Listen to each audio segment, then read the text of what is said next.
Hello दोस्तों, कैसे हो आप लोग।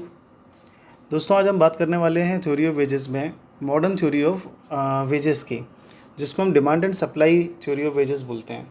आपने कई जगह इकोनॉमिक्स में देखा होगा कि कोई भी चीज़ डिटरमाइन करनी है तो वो डिमांड और सप्लाई से ही डिटरमाइन करते हैं, चाहे वो प्राइस हो, चाहे वो इक्विलिब्रियम, कोई भी इंटरसेक्शन पॉइंट लेते हैं हम डिमांड और सप्लाई का, और हम रेट ऑफ इंटरेस्ट है, बहुत सारी चीज़ें जिसको हम कहीं ना कहीं यहाँ से डिसाइड करते हैं।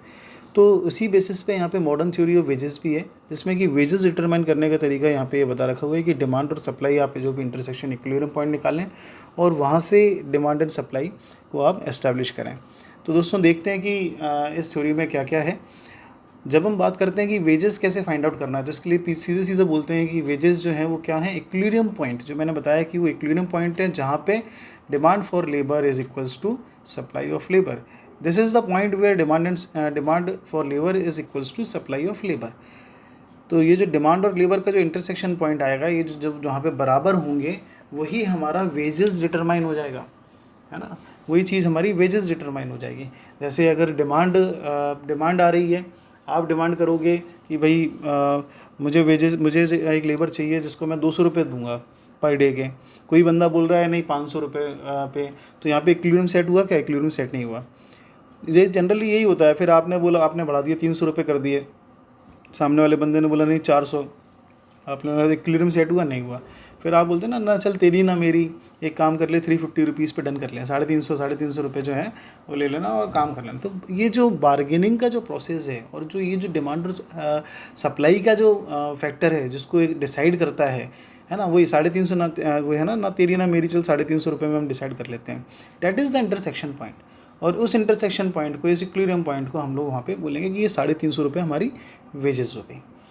चलिए दोस्तों, डिमांड की बात करें तो डिमांड क्या है? डिमांड यहाँ पे बोलते हैं demand for labour is direct demand. देखिए जो लेबर की डिमांड आती है वो डिमांड नहीं है, वो खुद वैसे डिमांड नहीं है, ये एक्चुअली डिराइव डिमांड बोलिए। और डिराइव डिमांड क्या है? डिराइव डिमांड ये है कि जो लिखते हैं ना यहाँ पे, producer is needed of labour to produce goods. एक प्रोड्यूसर को लेबर की क्या ज़रूरत है? प्रोड्यूसर को लेबर से क्या करवाना है?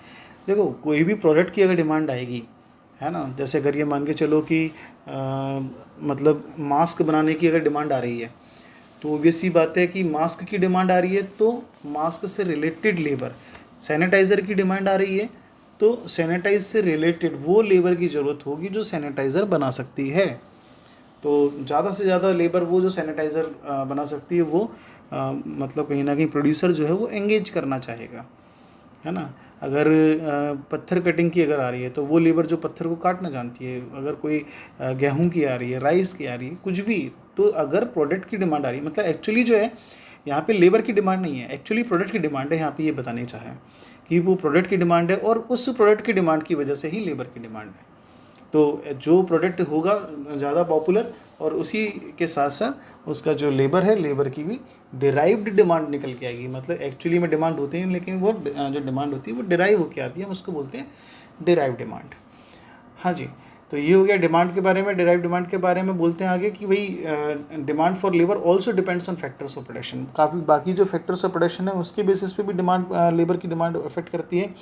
जैसे सबसे पहले बोला टेक्नोलॉजी हो गई। भाई टेक्नोलॉजी, अगर मशीन है और मशीन उस हिसाब से अच्छा काम कर रही है, और अगर मशीन के होते हुए लेबर की, जैसे लेज़ है, लेज़ ने अपना प्लांट जो कर रखा हुआ है बिल्कुल हाईटेक कर रखा हुआ है ना, वहाँ पे सारा काम जो है वो मशीनों से हो रहा है, तो वहाँ पे लेबरों की डिमांड आएगी क्या? नहीं, बस वहाँ पे बहुत कम लेबरों की डिमांड आएगी। अगर यही काम अगर लेज़ जो है मशीन के बिना कर रहा होता तो वहाँ पे फिर बहुत ज़्यादा लेबर की डिमांड आती है। क्यों? क्योंकि प्रोडक्ट लेस की डिमांड बहुत ज़्यादा है। तो जब हम बात करते हैं तो ये पूरी थ्योरी की, सबसे पहले हमने जब बात करी तो क्या थ्योरी के बारे में बात की, डिमांड और सप्लाई। एक्चुअली डिमांड क्या है? बोलते हैं डिमांड जो लेबर की है वो क्या? डिराइव डिमांड है। डिराइव डिमांड कैसे? जो उसकी डिपेंड करती है गुड्स की डिमांड के ऊपर।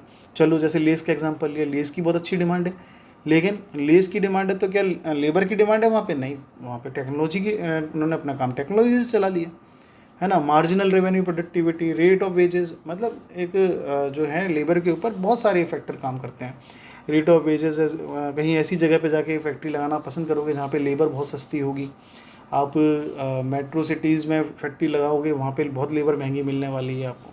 वहीं अगर आप प्लांट कोई अपनी ऐसी जगह लगा लेते हो जहाँ पे बहुत सारी चीज़ों के ऊपर मतलब इफेक्ट पड़ता है डिमांड उसके ऊपर।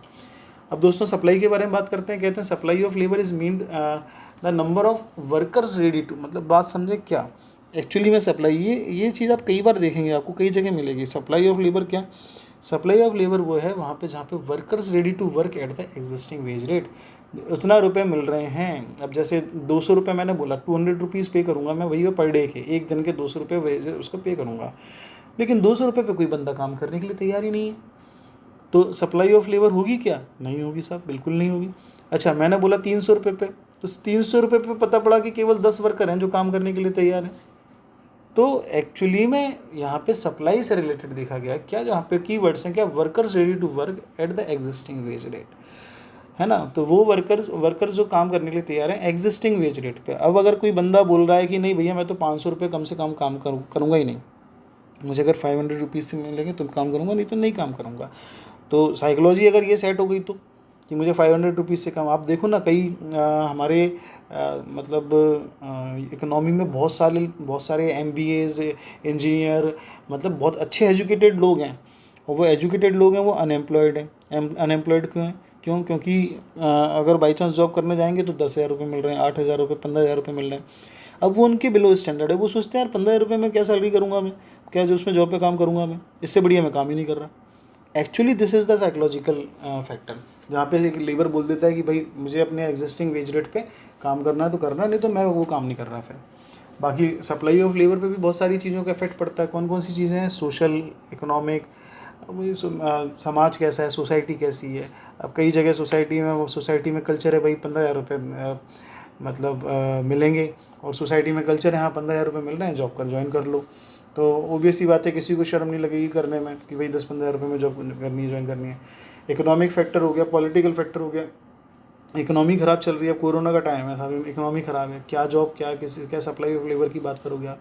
पॉलिटिकल फैक्टर्स, पॉलिटिकली का वो नहीं कराना चाह रहे काम ढंग से, ठीक है। It depends on population, composition of population अगर ज़्यादा है हमारे कंट्री में, जिस कंट्री में पॉपुलेशन ज़्यादा होगी वहाँ के वेज रेट कम होंगे, जहाँ की ज़्यादा पॉपुलेशन कम होगी वहाँ पे वेज रेट ज़्यादा मिल जाएंगे। वर्किंग आवर्स, कितने वर्किंग आवर्स काम करते हैं, सेक्स रेशियोज़ के ऊपर डिपेंड करता है।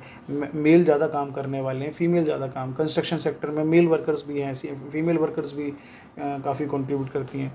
वुमेन एम्प्लॉयमेंट को लेके क्या साइकोलॉजी है, कई गल्फ कंट्रीज़ हैं वहाँ पे वुमेन एम्प्लॉयमेंट को लेके वो नहीं है। तो एक्चुअली सप्लाई जो है, सप्लाई का इन सब चीज़ों पे इफेक्ट पड़ता है। तो दोस्तों चलिए इसको ग्राफिकली देखना चालू करते हैं। एक्स एक्सेस है, यहाँ पे हमने लेबर, सप्लाई ऑफ लेबर रख लिया, और दूसरा यहाँ पे हमने वेजेस रख लिया।